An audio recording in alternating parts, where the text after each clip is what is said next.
Alhamdulillahirabbil alamin. Wassalatu wassalamu ala asyrofil anbiya'i wal mursalin wa ala alihi wa ashabihi ajma'in. Amma ba'du. Hadirin kiram alim wal ulama khusus Agus Mujahul Maram ini pembina kita, narasumber kita yang rutin memberikan tausiah kajian selapanan apalagi alhamdulillah sudah hadir di antara kita, dan jangan lupa kepada para sesepuh bini sepuh tokoh masyarakat, terutama Bapak Ketua RT dan segenap pengurus beserta dengan segenap pengurus mushola al-Barokah dan seluruh jamaah mushola al-Barokah, putra maupun putri, bapak-bapak maupun ibu, adik-adik, semuanya yang dari Allah SWT. Alhamdulillah, puji syukur kepada Allah SWT bahwa pada malam hari ini Jumat Wage, kalau tanggal nasional itu adalah tanggal 4 Maret 4 Maret 2022. Kalau Sya'ban sampun bebat tanggal 3 di sini. Tanggal 2 Sya'ban. Alhamdulillah kita bisa bertemu dalam acara ngaji rutin, dan sekaligus malam ini oleh panitia nanti diminta ada tausiah yang bersangkutan dengan Isra Mi'raj. Dan ada titipan lagi Gus, insya Allah bulan depan itu sudah masuk Ramadan, musola ini punya tradisi malam selikur, dan insya Allah mulai malam selikur bulan depan itu kita setelah salat tarawih terus biasanya ada tahlil, nanti sejenak akan ada tausiah sekaligus didoain oleh Gus Marom. Jadi kesannya langsung Fatul Malik langsung menikah barokah Malik. Kalau biasanya tanggal 20 malam selikur Gus, itu wonten malaman, mengambil malam selikur itu wonten saya khataman lajeng napa niki tahlil dan sekedar tasakuran. Insyaallah bulan lajeng niki kita akan dibersamai oleh Gus kita. Makatan dari pulau hari ini tadi saya konfirmasi kepada panitia apakah ada tanya jawab. Mungkin malam ini belum bisa, nanti kalau ada tanya jawab bisa secara personil. Tapi kalau pada edisi yang akan datang, insyaallah monggo kita buka secara luasa. Karena malam hari ini dikhususkan lebih dalam lagi untuk mengkaji yang kaitannya dengan Isra wal Mi'raj Rasulullah Muhammad sallallahu alaihi wasallam. Demikian komentar dari saya, dan selebihnya nanti pada Gus Mujahul Maram selebihnya silakan dituntaskan sampai nanti, dan insya Allah berserah dengan doa penutup. Katakan, Allahumma fiqna al-Qadri. Assalamualaikum warahmatullahi wabarakatuh. Assalamualaikum warahmatullahi wabarakatuh. Bismillahirrahmanirrahim. Alhamdulillahirabbil alamin. Nasta'inu ala al-huda wassalatu wassalamu ala asyrofil mursalin sayyidina wa maulana Muhammadin wa ala alihi wa sahbihi ajma'in. Amma ba'du. Para jemaah rahimahullah, alhamdulillah pada malam hari ini kita banyak mendapati nikmat Allah dan hidayahnya. Terlebih lagi pada malam hari ini kita bisa melaksanakan apa yang menjadi rutinitas kita, yaitu ngaji rutin selama sekali untuk mengkaji sesuatu yang harus kita kaji dari kehidupan ini, sehingga dengan harapan kita dapat ridhonya Allah. Amin ya rabbal alamin. Hadirin rahimakumullah, tanpa merasa ini sudah masuk di bulan Sya'ban, yang dimana Rasulullah mengatakan Ar-Rajab syahrullah, Rajab itu bulannya Allah. Maka barang siapa yang memuliakan apa yang menjadi kepemilikan Allah, maka dia akan dimuliakan oleh Allah. Sering saya ceritakan, sekalipun ini sudah berlalu banget, tapi ada satu pembelajaran yang bisa kita petik daripada peristiwa yang terjadi di bulan Rajab. Di sini satu orang kok belum mulia apa yang menjadi kepemilikan Allah, maka dia akan dimuliakan oleh Allah. Ada sebuah cerita pernah satu saat, yaitu seorang perempuan abidah, orang yang ahli ibadah, yang hidup di negeri Palestina, yang dia setiap saat naik sholat mesti ke Masjidil Aqsa. Sehingga satu saat ketika bulan Rajab masuk, dia hanya menambahi wiridan setiap hari ini karena memuliakan bulan Rajab. Dia nambahi wiridan maca 10 ping 12. Jadi wiridannya mau nambahi maca 10 ping 12 nek bulan Rajab ini sudah berlalu.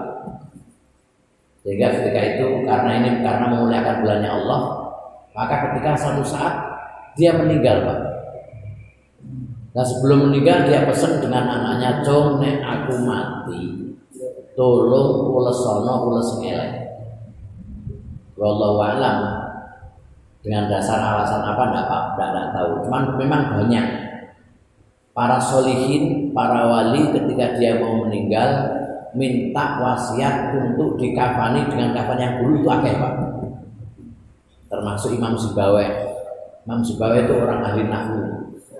Ketika dia mau meninggal dia pesan, "Aku nek mati ulesi sing ireng." Nambah justru gak terima elek, Pak, ireng. Alasannya wallahu a'lam, enggak ngerti. Maka ketika dia dikuburkan nyong sewu pancen ahli nahwu dan orang memiliki kedekatan dengan Allah. Terus dia ketika didatangi mungkar nakir, basir ya kalau orang Islam itu namanya. Dia datangi tanya marrobuka. Dia balik tanya, Pak, mana itu manopo? Karena ilmu nahwu itu ada man itu banyak. Ada man sartiyah, ada man ibtidah, ada man banyak. Sehingga karena kepandaiannya dalam bidang nahwu, dia tanya sama malaikat, mana itu man opo? Sehingga akhirnya malaikatnya sendiri tidak berani, mungkin nggak ngerti. Akhirnya dia kembali kepada Allah, sehingga dia tanya, "Ya Allah, ada hambamu yang menanyakan seperti ini, ya wis ora takoi." Akhirnya tidak ditanya. Abu Nawas yang ngono, Pak. Abu Nawas itu mau meninggal, dia pesen dengan anaknya, "Cung, nek aku mati urus sing elek." Akhirnya dituruti, Pak. Urus sing elek. Begitu disolati, dikuburkan, malaikat mungkar nakir tanya, "Marrobuka?" Jadi Abu Nawas, ngomong Abu Nawas, Pak. Kali identik dengan kelucuan. Marrobuka, jadi Abu Nawas, "Pak, sampean gak bosen tak takok aku kok ngono ae." Wah, takok kok marrobuka, liyane. Loh, kenapa harus ini? Loh, aku kan mati mulai biyen. Loh, ulas kowe elek ini kok butuh kata marrobuka wae iki Abu Nawas. Dia punya alasan seperti itu. Nah, ini seorang perempuan yang ketika itu dia abidah, orang ahli ibadah di Palestina. Setiap bulan Rajab dia membaca kuluping rolas tok. Iku nambahi wiridane tok. Kuluping rolas ndak sampai 10 menit, Pak. Karena apa? Yang mengagungkan bulan Rajab. Sehingga ketika dia mati, pesen karo anake, "Cung, nek aku mati ulesi sing elek, aja ulesi sing apik." Belalah ketika itu meninggal, anak itu gengsi, Pak. Bukan karena apa-apa, karena gengsi. Loh, aku kuat apik kok kayak ulesi sing elek, padahal ini wasiat. Wasiat itu harus dikerjakan selama tidak bertentangan dengan syariat. Itu harus dikerjakan, Pak, wasiat. Nah, itu wasiat aku boleh sing elek, bukan satu yang melanggar syariat. Coba nek melanggar syariat tidak boleh dikerjakan. Coba aku nek mati untuk satu se tanggap masjid umpamanya, alhamdulillah tidak boleh. Karena apa? Bertentangan dengan. Sehingga ketika dia gengsi diurusi apa, Pak? Karo anaknya diurusi apa? Diurusi apa? Terus disolati, dikubur. Baru dikubur sedino rong dino anaknya diimbeni, Pak. Cung, aku gak ridho ambil awakmu. Naudzubillah, orang hidup jangan sampai tidak mendapat ridhonya orang tua. Karena ridho Allah fi ridho walidain wa suktullah fi suktil walidain. Ridho Allah ada pada ridhonya kedua orang tua, dan murkanya Allah juga ada pada murkanya orang Karena nyuwun saya Pak wong tua niku nek kadung murka, naudzubillah, jangan pernah mengatakan buruk terhadap anak. Sekalipun murid-murid. Jenengan nate pireng jenenge Imam Masjidil Haram. Namanya Abdurrahman Sudes yang sekarang masih hidup, yang masih menjadi Imam Masjidil. Itu ketika subhanallah Pak, bedil luar biasa cilik. Nah kali kok sampai wong tuane pegel Pak. Tapi pegel wong tua dia tidak mengucapkan sesuatu yang buruk karena apa? Ucapan yang buruk terhadap anak itu tembus Pak. Dan luwih mandi. Donga elek nenggone anak itu luwih mandi dibanding donga apik nenggone ana sesame. Karena apa? Ya itu tadi. Abdurrahman sudah kecilnya Masya Allah nakal luar biasa. Sampai wong tuane pegel, mate anak. Lha wong tuane dilarang wis kowe aja oleh minggat aja oleh nek burung dadi imam Masjidil Haram. Lha iki doa Pak. Ya murid-murid tapi saestu Pak. Medal Ibrahim Abdurrahman Sudes iki. Wis gampangane minggat lah. Tapi minggate mergo mau kowe aja muleh nek burung dadi imam Masjidil. Ternyata dia keluar justru mondok ngapalno Quran sehingga dengan suaranya yang indah dia masuk seleksi termasuk salah satu di antara Imam Masjidil Haram lagi wani mulai Pak. Lah iki dongane wong. Nah anak ini ketika dia mimpi, "Cok, aku gak rido nang kowe." Lah kenapa wong aku wasiat ules elek lho apa sih abote? Kok bulus sing aku gak rido Cok, masyaallah. Anak ini langsung mimpi, aku mak terbangun tuh. Waduh, santuk betul ini apa? Pasien baru gak tak lakoni. Akhirnya malam itu pula diambil cangkul Pak. Dikewedhi kuburan ibu ini. Berbagai diganti oleh sinyalnya. Barang dikewedhi sampai jempol duk. Cara kene ono perubahan ya Pak. Nyuwun saya perubahan ono Jawa Pak. Ya mungkin mergo akeh wit jati kok apa semate. Nah, teng Arab ini bangun perubahan Pak. Tentu Timur Tengah sudah ada berkompong, nek mati, masya Allah, sampai rawe, nak tidak ujo. Wong Timur Tengah nek mati dikubur, dilebokno wae. Niku terus diberi botol mentah. Jadi diberkah wae. Kene wae gak Pak ngedusi nganggo godhong gedang, nganggo apa? Papa gedang, mergo saking sakene wis jenazah. Wong Arab gak Pak ngadusi yo sok sampai merah. Lah niku begitu diduduk sampai botol lain di bawahnya biasanya jenazah itu botol lain dibuka jenazah hilang dikubur nanti jenuh jenazah ibu itu hilang nangis itu dia dalam tangisannya yang sangat ono suara Pak. Wahai anak muda, tidakkah engkau mendengar barang siapa yang memuliakan bulan Rajab maka tidak aku tinggalkan jenazahnya di alam kubur sendirian. Perkara ini ulang wajib. Kenapa? Karena memang didhawuhi Allah, inna iddatas syuhuri indallahi isna'asyara syahran fi kitabillah. Yauma khalaqas samawati wal ardh wa minha arba'atun hurum. Allah mengatakan dalam surat At-Taubah ini disebutkan inna iddatas syuhuri indallahi isna'asyara syahran fi kitabillah. Sesungguhnya bulan itu menurut Allah 12 tahun. Fi kitabillah sesuai dengan apa yang tertera di Lauhul Mahfuz. Jadi wis dicatat oleh Lauhul Mahfuz bulan itu hanya 12. Yauma khalaqas samawati wal ardh. Dan Allah memberlakukan 12 bulan ini sejak ketika Allah menciptakan langit. Dan akan berlaku selama langit dan bumi masih ada. Jadi besok langit bumi gak ada, bulan tidak ada Pak, tidak berlaku. Mulane sampeyan swarga ora ana Pak Ramadan. Nyoro Pak nek swarga Ramadan. Poso kene. Lho nek swarga kok poso mereka usul. Makanya bulan itu yang buat Allah dan diberlakukan sejak adanya langit dan wa minha arba'atun hurum dari Allah. Dan dari 12 bulan tadi ada 4 bulan yang dimuliakan. Siji Rajab, loro Syawal, telu Dzulqa'dah, Papadul Hijjah atau yang lebih dikenal dengan Ashurul Hajj, bulan-bulannya haji. Jadi wong haji itu mulai Syawal oleh Pak. Jadi ini Syawal niat haji, terus dia pakai pakaian ihram, dia pun pakaian ihram terus ngantek ke Dzul Hijjah tanggal 10. Berat Pak, ya salam dewe. Lah boleh Pak, lainnya boleh. Kapan mendekati Arafah baru pakai ihram boleh, tapi ya butuh bayar. Ya, bayar apa? Dan ya memang itu, makanya haji itu berat Pak. Tidak secara materi kita berat, tidak, tapi secara fisik pun berat. Makanya bulan-bulan di bulan haji ini bulan dimuliakan oleh Allah. Lah yang satu Rejab ini bulan yang dimuliakan Allah. Maka tadi saya katakan, barang siapa yang memuliakan apa yang menjadi kepemilikan Allah, maka dia akan dimuliakan oleh Allah. Rejab juga berlalu Pak. Kita memuliakannya apa? Yus berlalu, sebenarnya bahwa jika ibu dawa menangin jenah, kita akan memuliakannya. Amin ya rabbal. Tapi ada satu pembelajaran yang bisa kita dapat dari bulan Rejab. Apa itu? Tadi disebutkan Isra Mi'raj.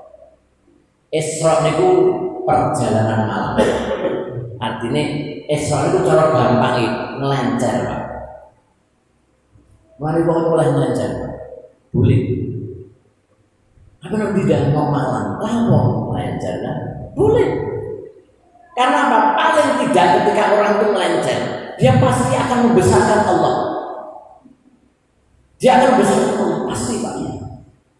Perkara sampai letuban namun kadang-kadang pikiran juga sumpah letuban sing ngerong sing mbok repan bedogor ora umpamane. Begitu melencer malam insyaallah ono kelengkeng, ono nampol. Lah ya butuh-butuh bumi ini. Kena apa-apa letuban kok gak apa. Wae pamen Bogor yang risik ditunggoni. Lah iki wong melencer itu boleh. Lah bangsane tekane biasane wong aku nek melencer perkara apa? Sumpah begini betul. Mana sampai di bahasa refreshing. Kembali saya itu kembali fresh itu apa saya? Biar otak itu memang agar kita kembali fresh ya. Makanya menurut saya peristiwa Isra Mi'raj itu terjadi karena apa? Kegelisahan Kanjeng Nabi Pak. Pada saat itu tahun mana tadi saya katakan bulan itu yang membuat Allah, tapi kalau tahun itu yang membuat manusia. Nah, manusia membuat tahun untuk menandai sebuah peristiwa itu tahun Masehi. Karena apa ya? Orang-orang menganggap karena lahirnya Nabi. Tahun Hijriah karena menandai hijrahnya Nabi dari Mekah ke Kanjeng Nabi lahir tahunnya tahun apa? Tahun gajah. Karena apa? Pada saat tahun itu ada tentara gajah yang menyerang. Nah, Kanjeng Nabi ketika Isra itu tahunnya jenenge Amul Hazan, tahun kesusahan. Karena Kanjeng Nabi pada saat itu mengalami kesusahan yang sangat tidak pernah susah yang demikian. Bermula begini Pak ceritanya. Kanjeng Nabi ketika umur 40 tahun, ini diangkat menjadi Nabi oleh Allah untuk membawa amanah, menyebarkan agama baru. Perkara itu anyar, sosialisasinya susah, begini Pak. Baharan itu anyar, sosialisasi sulit.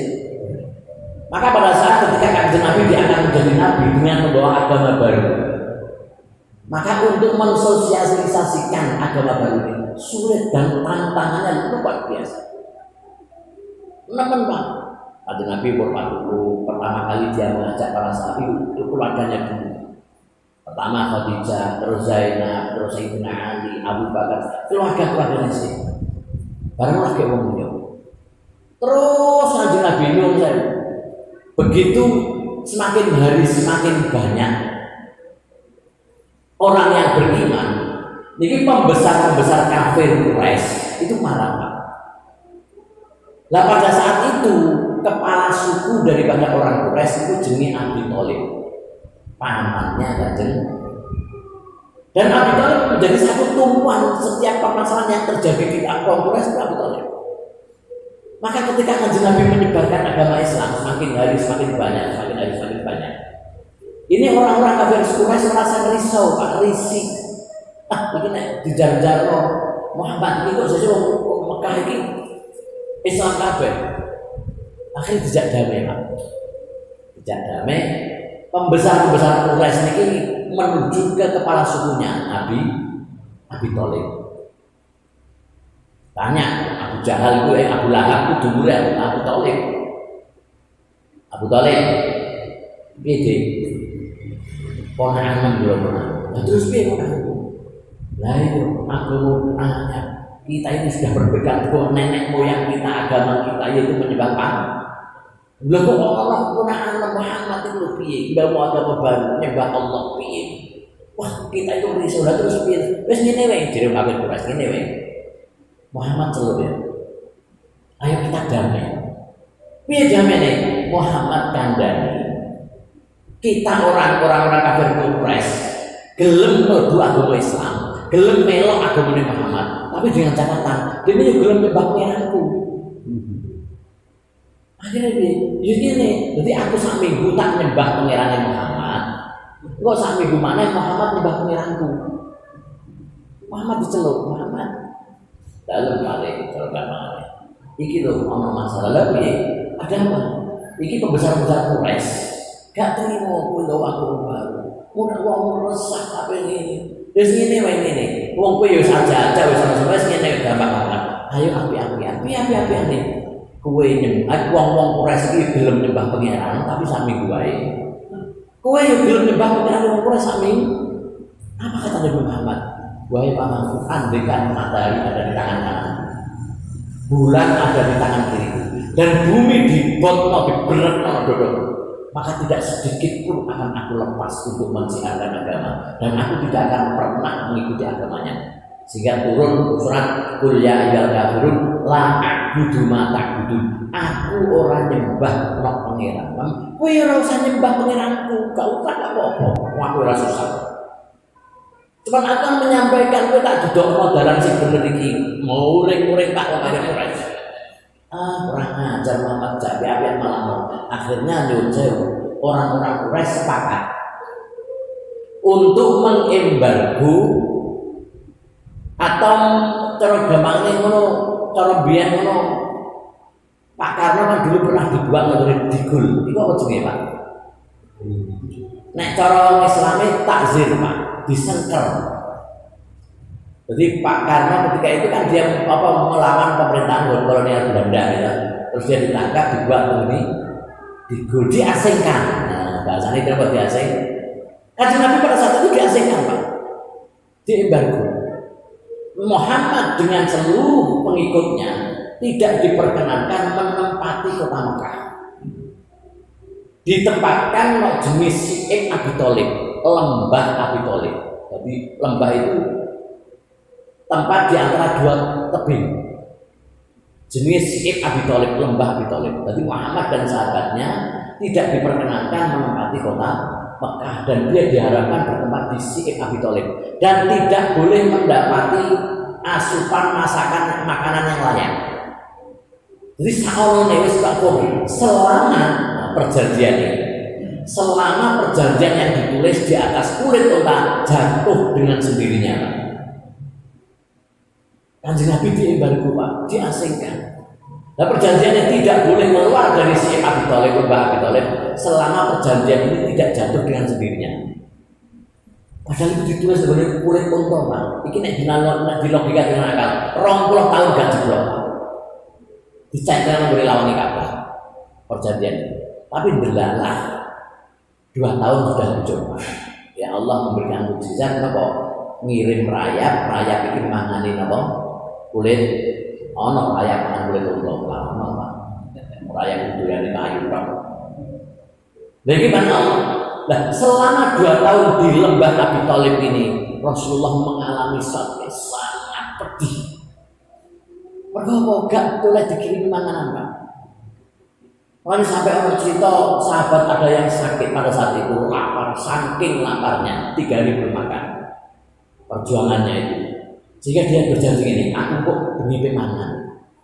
Aku pemangan kok demi. Lah apa sih kok pangan orang kiriman? Pokoknya saya tak demek gembu tangan. Nah awan gak mungkin mentol. Barang sebengi Pak, geraya-geraya. Barang orang gembuk langsung kuat semua. Mirip. Hanya kadar kecukupan saja. Orang waktu saji mumpung gentek bulan. Kalau kita anda, gue sudah tahu ada yang pernah semanan gue. Karena gini, ngaji mumpung dah. Jadi sama dah. Nanti gembuk begitu ada cukup. Ditinggal. Baliknya boleh tenda nih. Jenengan sing tak pangan apa ya? Kok rasane ngono? Lu isu tak tilikane, Pak. Ku isu dipilih. Gembuk-gembuk apa? Nyuwun sewu, ternyata kok orang kota. Dan memang saking begini.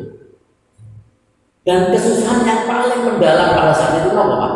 Sayyidah Khadijah sakit, Pak. Ya karena memang tidak mendapati asupan makanan yang layak. Yang dari sakitnya ini sampai Sayyidah Khadijah meninggal. Baru itu orang tahun Pak Bilalah perjanjian ini apa? Dipangan layak, jatuh dengan sendirinya. Maka ketika jatuh Kanjeng Nabi boleh keluar dari Syekh Abi Thalib, keluar dari lembah Abi, pulang ke rumahnya kembali selama 2 tahun. Dan saat ini Khadijah sakit, Pak. Sakit yang dibawa dari lembah Abi. Dan dari sakitnya ini Khadijah meninggal. Masya Allah, Pak, meninggalnya Sayyidah Khadijah subhanallah. Rasulullah tidak pernah sesedih itu, Pak. Karena apa? Ada satu peristiwa. Sayyidah Khadijah itu abadi kabudut, Pak. Mau meninggal. Itu kondom boleh putrine Fatimah. Fatimah do dalem ibu. Aku rasane kok wis kaya ngene wis gak kuat kok. Tolong do ya itu nopo. Pomo diwong aku kok mati dina iki tok mergo mati lara iki. Aku tulung mawon enten napa? Aku kandakno bapakmu. Kandakno bapakmu berarti kan garwane iki, Pak. Aku kandakno bapakmu, aku tulung njaluk serbane kanggo kafan nutupi anakku, Pak. Subhanallah, Sayyidah Khadijah. Jadi ketika meninggal itu kafan tidak punya, Pak. Kafan tidak punya. Ini yang sedih-sedihkan saya. Padahal Khadijah itu nyuruh saya, Pak. Sebelum kawin dengan Nabi, 2/3 hartanya orang Mekah itu milik Khadijah. Jadi konglok, wong paling sugih sak Mekah.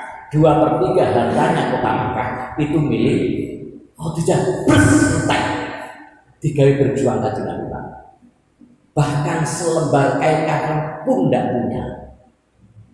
Lho ngene iki nyuwun sewu, Pak. Khadijah gak njaluk bojone dhewe Kanjeng Nabi enggak. Tapi lewat putrine. Nduk, nek aku mati tolong kok jalukno serbane bapakku ya. Aku nutupi kafan anakku. Bareng kapundhut Sayyidah Fatimah matur. Masya Allah, Kanjeng Nabi nangis luar biasa. Kenapa wae Khadijah? Aku suamimu. Tapi kenapa kau tidak langsung berkata kepada penjalur serban? Tak kei.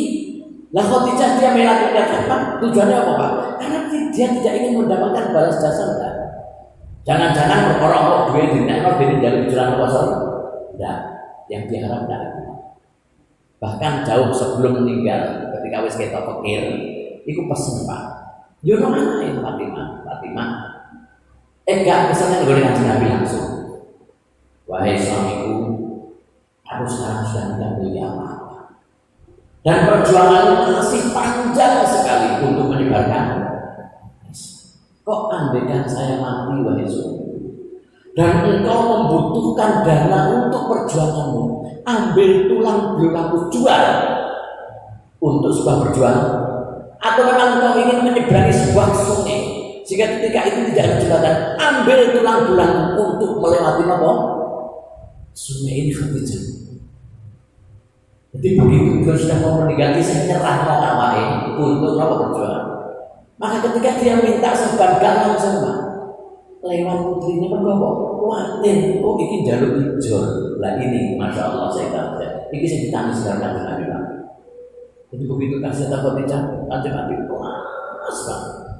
Ya Allah, bojoku, wong sampai kaya ngono apike. Artine piye? Lho ki ngomong serban wae kok liwat anakmu kok gak langsung lho, ah. Subhanallah, ini saya terjemah. Makanya Kanjeng Nabi susah banget Pak saat itu. Tidak berselang lama, 3 bulan kemudian pamannya Abi Thalib meninggal. Sedang pamannya Abi Thalib meninggal. Susahnya luar biasa. Karena apa? Kanjeng Nabi itu selama berjuang menegakkan Islam di kota Mekah, itu ada 2 unsur yang menopang perjuangannya. Siji Khadijah, loro Abi Thalib. Khadijah sebagai penyandang dana, Abi Thalib sebagai pendukung dari segi pemerintahan. Mulanya dikatakan perjuangan itu harus ada dua unsur Pak. Siji ono penyandang dana, loro mendapatkan legalitas dari pemerintah. Perkara ono perjuangan tidak mendapatkan legalitas pemerintah pasti dia akan menjadi gerakan bawah tanah Pak, itu pasti. Mereka kan Nabi doang. Nah penyandang dana harus ono wong berjuang, orang yang penyandang dana, terus ngalor itu bawa stok Pak, bawa proposal ngalor itu, ya ini Pak. Yang sebenarnya ini kan Nabi.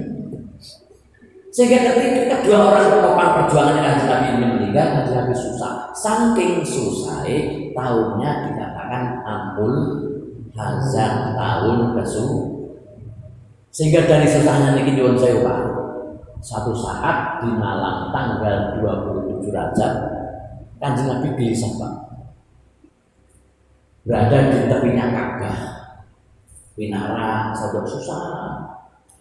Akhirnya malaikat Jibril datang membawa dijak melencer di lungan mobil asro itu perjalanan malam. Subhanalladzi asra bi 'abdi lailan minal masjidil harami ilal masjidil aqsa alladzi barakna haulan.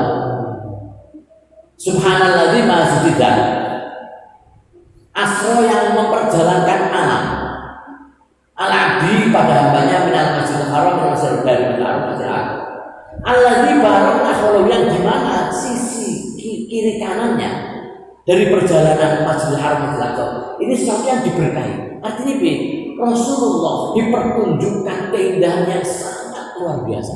Ini sampai tadi. Wah aku naik lancar. Wah paling gak begitu roh sesuatu yang indah. Selfie Pak. Gini betul. Orang sakit ngerti roh apa-apa. Ono gambar wahru begini kok. Selfie seda. Ini sesuatu yang menjadi keindahan. Memang Rasulullah dari Masjidil Haram Masjidil Aqsa ini selama Allah dipertunjukkan keindahan yang sangat luar biasa dan tidak pernah ditunjukkan kepada siapapun orangnya. Roh, ono wong swarga, ono ditutuk ono wong ahli neraka, ono ditutuk sesuatu yang api. Linuriyahu min ayatina. Dawe Allah, linuriyahu min agar aku mempertunjukkan kebesaran saya. Mulanya nyuwun sewu nek jenengan melencer, iku paling tidak akan membesarkan, mengagungkan Allah. Perkara yo ngono Pak. Sampe rono Bogor. Sampe kabeh liwat ngene iki. Gua terus wah wis gak berani megak bareng rono Bogor. Masyaallah. Wis megak-megok ngisore tebing kebun teh sing kene gunungan api. Kami kan Masya Allah indah betul pemandangan. Niki linuriyahu min ayat. Mulane wong nek tujuane kok melencer untuk melihat kebesaran Allah. Lunga ini diberi keringanan oleh Allah. Ana istilah jenenge jamak salat, ana qasar. Karena melihat kebesaran Allah boleh. Apa nanti tidak rekreasi, nanti malam oleh jamak salat boleh. Karena apa? Memperlihatkan kebesaran Allah. Selama untuk kebesaran Allah, apa yang lancar nak tidak nak Bali apa nak Kuta dah, tidak boleh, tidak boleh. Mereka apa Yesus itu sampai rapi. Jadi kok nak dalan tujuannya apa? Nak dalan kok orang sesuatu yang tidak pernah. Ini jenis asifis safar. Nanti maksiat dalam bepergi orang kok niatnya tujuan maksiat tak, tapi asifis safar. Jadi lunga kebetulan di tengah perjalanan mendapati apa kemaksiatan. Jadi nek Bali itu tujuannya ziarah Wali Pitu kan ono Pak Gesa niki. Ya ora sampe Kuta, dene kok liwat Kuta ya pancen dalan liwat Kuta ya liwati tapi aja melirak-lirik kowe nggih. Lho niki Pak, niki Kanjeng Nabi Isra Mi'raj. Perkara apa ibu sumpah tadi Pak? Mulane oleh, boleh sangat dianjurkan. Wes bareng dari Masjidil Haram ke Masjidil Aqsa ini Rasulullah mendapat satu yang luar biasa. Kanjeng Nabi di Masjidil Aqsa ternyata nyuwun sewu Pak sudah ditunggu oleh nabi-nabi sebelum Nabi Muhammad. Loh, jadi Nabi wis kabudut Pak, bukan sesuatu yang mustahil Pak. Allah mengumpulkan sekalipun berupa ruh dan jasadnya. Karena Allah yang punya kuasa, bisa menghidupkan sekalipun untuk itu bisa. Wong Nabi Allah menghidupkan orang melalui Nabi Isa saja boleh. Nyun sewu, Nabi itu cirinya satu harus punya mukjizat. Nabi itu kudu ngaku, Pak. Jadi ngaku, nek dia Nabi tidak boleh. Ono wali kok ngaku ya wali murid, nek wali Allah mustahil. Aku wali Allah gak mungkin, jangan pernah andel. Karena kalau nek wali gak oleh ngaku. Nek Nabi butuh ngaku. Aku Nabi butuh ngaku. Dengan catatan punya mukjizat. Nek saya kira kalau Nabi tidak boleh. Karena apa? Karena akhir daripada Nabi sudah dinas, akhirnya adalah Nabi Muhammad Sallallahu Alaihi Wasallam. Jadi tidak ada Nabi setelah Nabi Muhammad. Dan Nabi Isa itu ketika menunjukkan mukjizatnya apa? Dia bisa menghidupkan orang mati, Pak. Nabi Isa itu ketika mengajak iman orang Ethiopia, raja Ethiopia itu sekarang Syria. Pada saat itu dia menuju ke Syria mengajak iman raja Ethiopia. Namanya Iftayhis rajanya. Raja itu diajak, "Wahai raja Ethiopia, saya nabi." "Oh, apa?" "Saya membawa agama baru." "Apa?" "Iman kepada Allah." "Apa buktinya?" "Saya punya mukjizat." "Apa mukjizat kamu?" "Saya bisa menghidupkan orang yang mati dengan izin Allah." "Loh, ini Nabi Isa, Pak." "Masa iya? Oh, udah mau mati, pokoknya jenisnya itu jika mulai seperempat itu jika mati. Udah, tunjukkan di mana ada orang yang mati yang sudah lama. Akhirnya itu Hafiz mengatakan, "Aku tahu ada seorang yang mati sudah 5.000 tahun." Siapa itu? Putranya Nabi Nuh, jenis Sam bin Nuh. Nek pancen kowe nabi tenan, hidupkan dia. Dia sudah mati 5.000 tahun, Pak. Nabi Isa mengatakan di kuburannya, mau untuk iki kuburannya. Sholat, Pak. Sholat 2 rakaat, dungo. Kuburan ini buka. Dan di hadapan orang banyak. Loh, Sam ini tani, Pak. Ngadeg tani. Masya Allah, dia bisa menghidupkan orang. Ini Nabi Isa. Ini Nabi Isa. Akhirnya Nabi Isa bin Nuh. Begitu dia bangun, ditanya oleh Isa bin Nuh, "Apa yang kamu rasakan selama di alam kubur selama 5.000 tahun?" "Saya dirasakan rasa sakit tercabutnya nyawa. Iku 5.000 tahun isek terasa." Makanya itu jawabannya saya nyawa. Nanti dengan kue saya kerasa orang-orang cabut nyawa. Kue ya. Biarkan ini Isa yang nanti memintakan kepada Allah. Jadi sampai mau aku urip mana? Kalau urip mana aku mati nih, oleh aku dijabut majin nih lorong nih. Terus aku mati nih. Lah ini sampai dihidupkan oleh Nabi Isa atas izin Allah. Dia sudah mati 5.000. Maka ketika Nabi Muhammad datang dari Masjidil Haram ke Masjidil Aqsa, ini tujuannya apa? Ngimani sholat para nabi suada surga. Dan Nabi dihidupkan oleh Allah untuk sholat bersama Nabi Muhammad Sallallahu Alaihi, bukan sesuatu yang mustahil. Wong Nabi Isa wae iso meneh Allah sing gawe Nabi Isa. Oh, niki Isra. Selanjutnya Nabi Muhammad di Mi'raj, kan? Mi'raj itu naik. Jadi Isra itu perjalanan malam dari Masjidil Haram ke Masjidil Aqsa. Nek Mi'raj itu naik dari Masjidil Aqsa sampai ke aras. Cerita yang melegenda bukan aras lagi. Sidratil Muntaha. Sidratil Muntaha itu alam batas. Maka ini menunjukkan kehebatan, kemuliaan daripada Nabi Muhammad.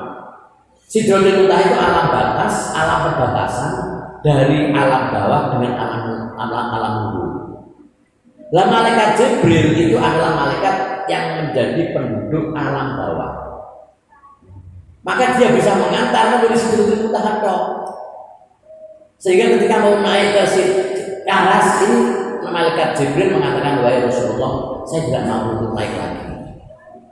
Kasih Nabi Muhammad kok, lalu aku biasa kok nanti jenengan tadi kok ada pangkalnya sendiri. Makanya pengawalan tadi kok mestinya hanya pada wilayah daerah kekuasaan itu, dan wilayah hukumnya dong ya. Jadi Polda Jawa Timur iku nek kira-kira ape ngawal wong sampai ke Jakarta, kok teko perbatasan Jawa Tengah ganti Pak pengawal iki ngoten to nggih. Nah itu demikian juga. Jadi malaikat Jibril itu hanya mampu mengantarkan kepada Sidratil Muntaha, makanya terkenalnya Kanjeng Nabi ketika itu mikrotnya hanya Sidratil Muntaha. Karena apa? Malaikat Jibril hanya mampu mengantarkan Sidratil, sehingga ke atas lainnya malaikat yang sudah ada di atas. Karena apa? Dengan bukti ketika Rasulullah di atas, ini poin daripada mikrot. Jadi inti daripada mikrot yang ini. Maka ketika Kanjeng Nabi naik di langit pertama mendapati malaikat itu berdiri, Pak. Ngadeg jeger cuwejer, orang jaga jarak enggak ada. Yo pokoknya cuwejer baris ambil dikit. Sehingga Kanjeng Nabi mengatakan, wahai malaikat Jibril, ini masih di langit yang pertama, belum sudah diminta. Wahai malaikat Jibril, dia siapa dia? Dia adalah malaikat yang diciptakan oleh Allah sejak pertama diciptakan ila yaumil qiyamah. Dia berdiri, tidak pernah selain berdiri dengan berzikir. Akhirnya naik lagi di atas langit kedua. Ketemu malaikat rukuk, Pak. Tanya malaikat Jibril, siapa dia? Malaikat yang diciptakan oleh Allah sejak pertama ila yaumil qiyamah. Dia dalam keadaan rukuk sambil berzikir. Naik lagi langit ketiga mendapat malaikat sujud, Pak. Kanjeng Nabi tidak tanya pada malaikat Jibril, tapi mengucapkan salam. Assalamualaikum warahmatullahi wabarakatuh. Malaikat ini dibangun, Pak, dari sujudnya. Jawab salam, terus sujud balik.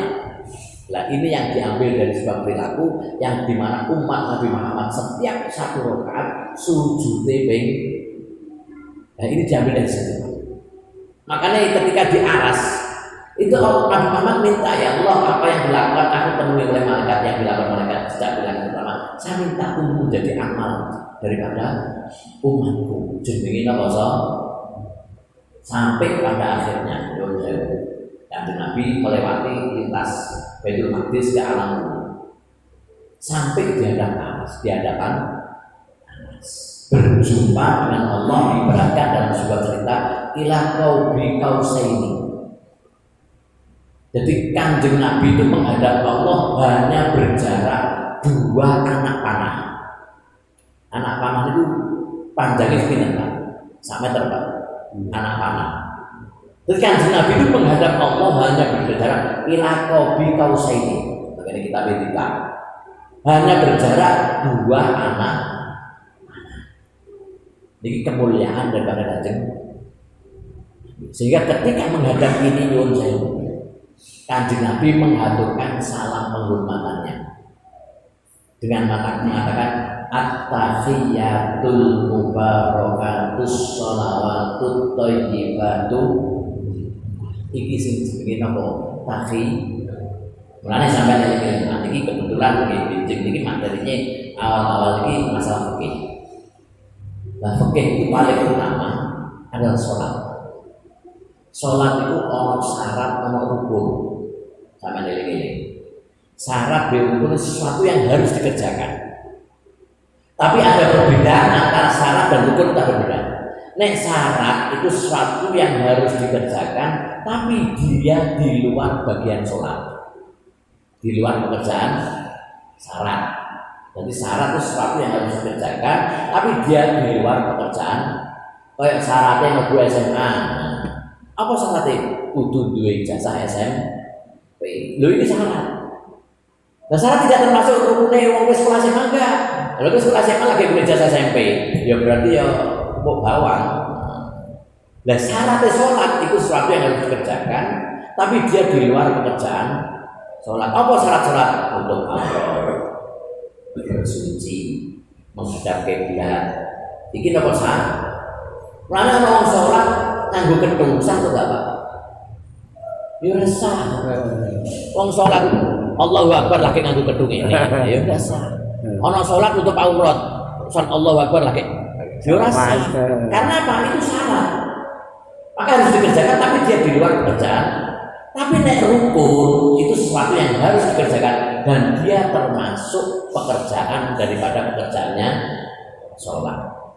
Nah rukunnya sholat itu ada 5. Ini sampai ini. Tadi saya katakan rukun adalah sesuatu yang harus dikerjakan. Maka ketika tidak dikerjakan, gak sah sholat. Nah, rukun sholat itu ada 5. Ini rukun sholat ada 2 Pak, karena rukun yang berupa pekerjaan. Ada rukun yang berupa perkataan. Paham ya? Nek rukun yang berupa pekerjaan ada. Itu wajib rukun harus dikerjakan. Pak umumnya gak kuat ngadeg, nek wis pancen gak kuat jenenge darurat. Dia harus duduk. Nek gak kuat duduk, dia boleh tidur. Rumah-rumah. Nek gak kuat lemah miring. Nek gak kuat miring, ketak-ketik tok itu boleh, Pak. Nek ketak-ketik wis gak kuat salati wonge. Mati berarti. Nah, itu rukun pekerjaan ada. Itu rukun kudu pekerjaan. Rukun ini jenenge rukun bener. Sujud rukun bener. Duduk rukun bener. Ada rukun yang berupa perkataan. Artinya kata-kata yang harus Anda ucapkan. Itu ada 5. Siji takbir. Jadi wong menek takbir itu harus mengatakan karena ini rukun yang berupa perkataan. Kan kena dibatin. Jadi ya Allahu Akbar kudu muni. Ana wong meneng wae. Kok kamu nih tak batin Pak, wis gampang. Sesuk nek kondangan ojo mangan. Lah ora oke mangan batin wae mangan. Karena ini rukun Pak, rukun yang harus diker. Nomor 1 takbir, harus muni Pak. Allahu Akbar kudu.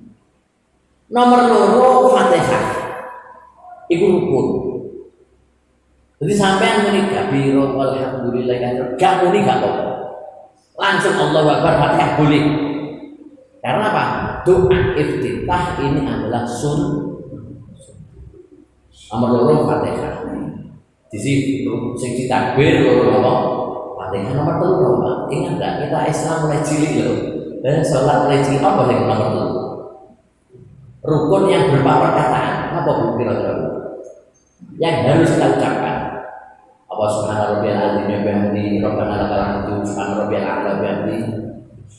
Nah, nomor 3 yang harus diucapkan tahiyat. At-tahiyatul mubarakatus shalawatut thayyibatu. Sampai sujud tulis subhana rabbiyal a'la gak muni gak apa.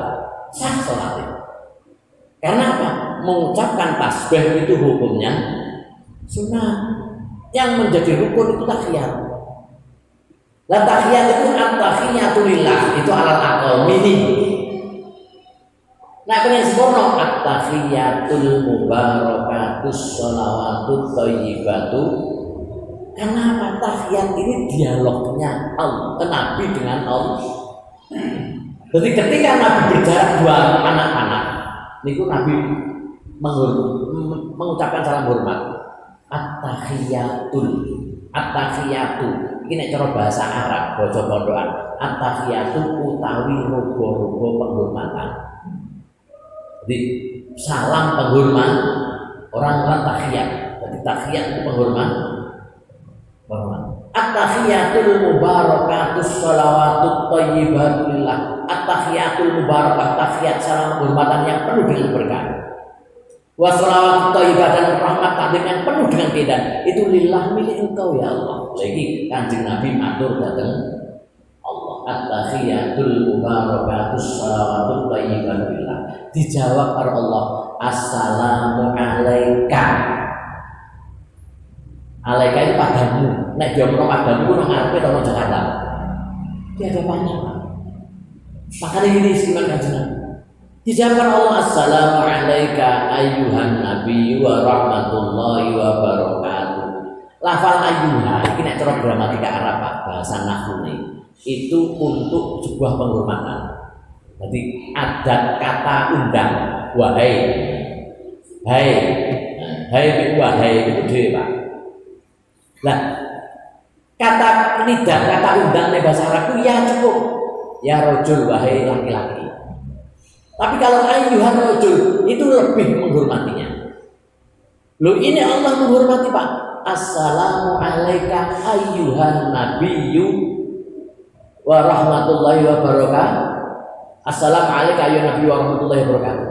Ini Allah langsung Pak. Assalamu alaika, selamat bagimu. Mau ngarepe. Maka ketika Nabi mendapat ucapan kebanggaannya tidak hanya pada dirinya, Pak. Kanjeng Nabi jawab, assalamu alaina wa ala ibadillahis sholihin. Ya Allah, tidak hanya padaku ya Allah, tapi assalamu alaina bagi kita. Kita itu saum wa ala ibadillahis sholihin, dan atas hamba-Mu yang soleh. Jadi umat-umat sadurunge itu dijalurno keselamatan oleh Kanjeng Nabi kepada Allah. Niki Nabi, Pak. Sehingga ketika mendengar seperti ini, malaikat yang menjaga aras kaget, Pak. Ono wong kok Nabi kok bisa eling kancane, eling tanggane, eling dulure, mendapati kebahagiaan. Kan ono Pak, nek aku kan eling. Ramtolo cah aku mangan iki, aku eling anakku. Aku ramtolo. Nek wong sing gerakas anak badai bong koyo bensin.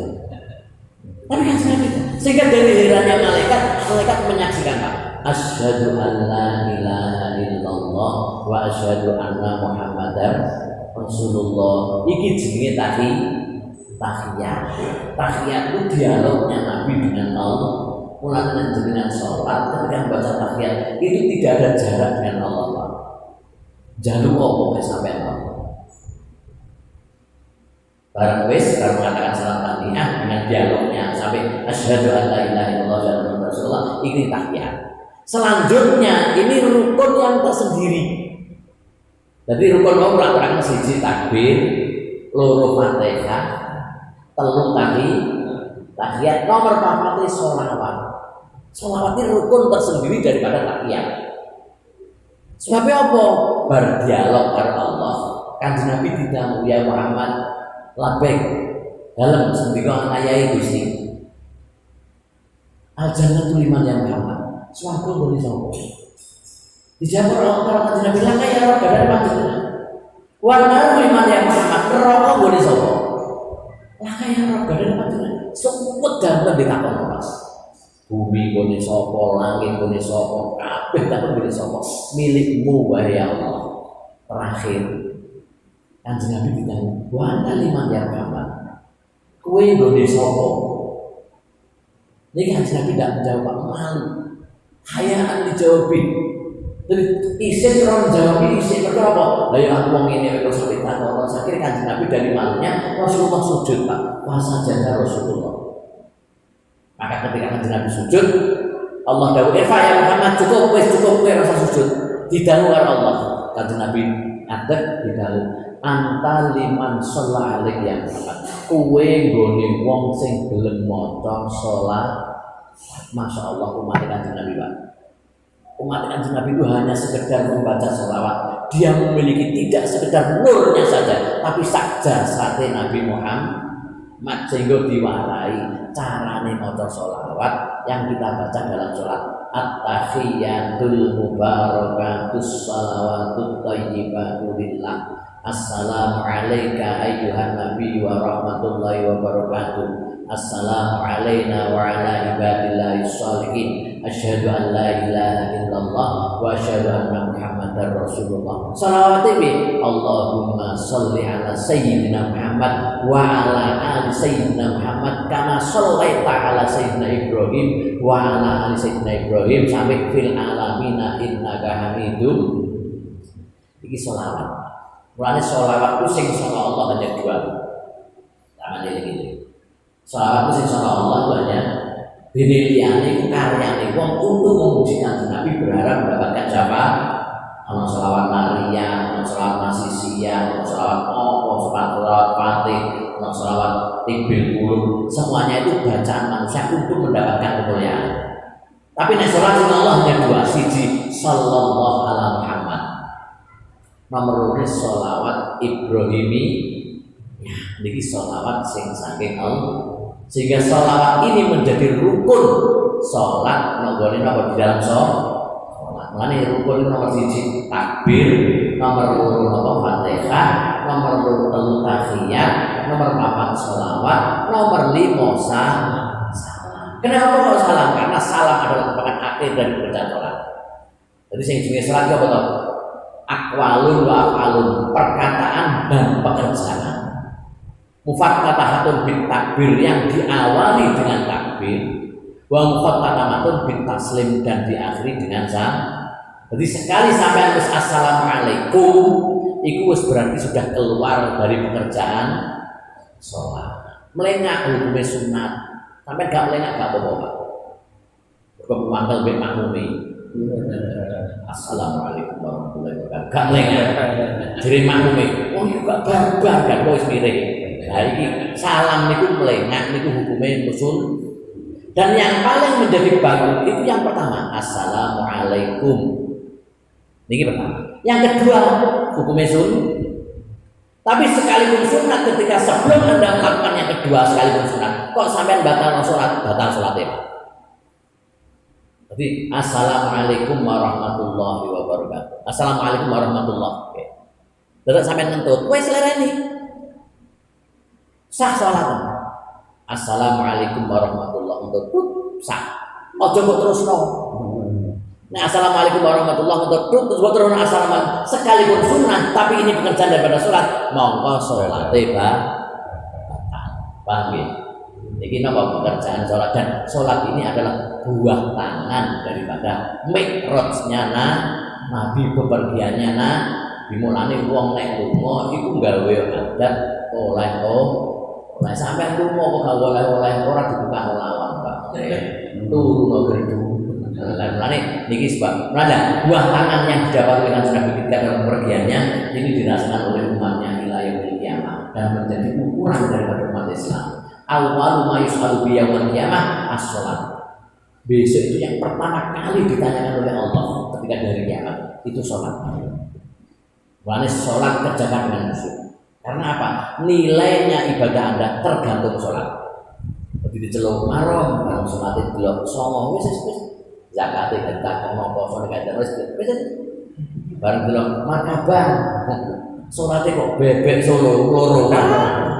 Zakat itu tak mau poso itu tak mau semuanya. Mulane kerjakan sholat sesuai dengan apa yang menjadi perintahnya. Hakul yakin sholat akan menjadi ukuran daripada ibadah manusia. Amin ya rabbal alamin. Assalamualaikum warahmatullahi wabarakatuh. Lillahi wa syafa'ati Rasulillah wa alamana wa bisawna sholat jarumullah wa la'adati Nabi Muhammadin sallallahu alaihi wasallam. Al-Fatihah. Ya,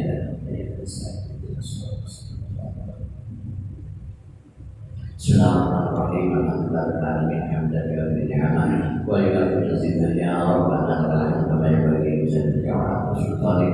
Subhanaka la nuhsi sana'an 'alaika anta al-asnasik. Allahumma shalli 'ala Muhammadin wa sallallahu alaihi wa sallam. Wa min ta'ala bi sayyidina wa maulana Muhammad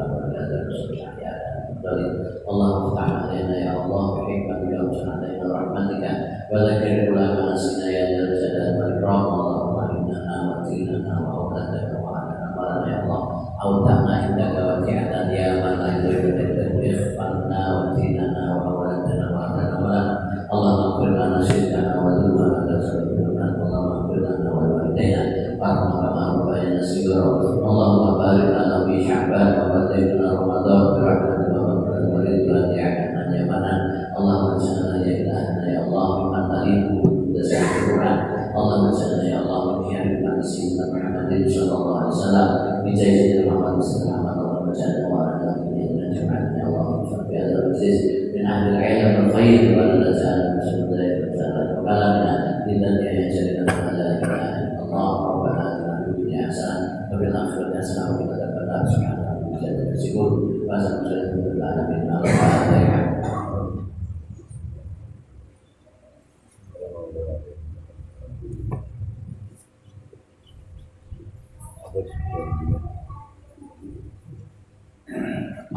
Allahumma shalli ala sayyidina Muhammad. Nggih, lagi pas anu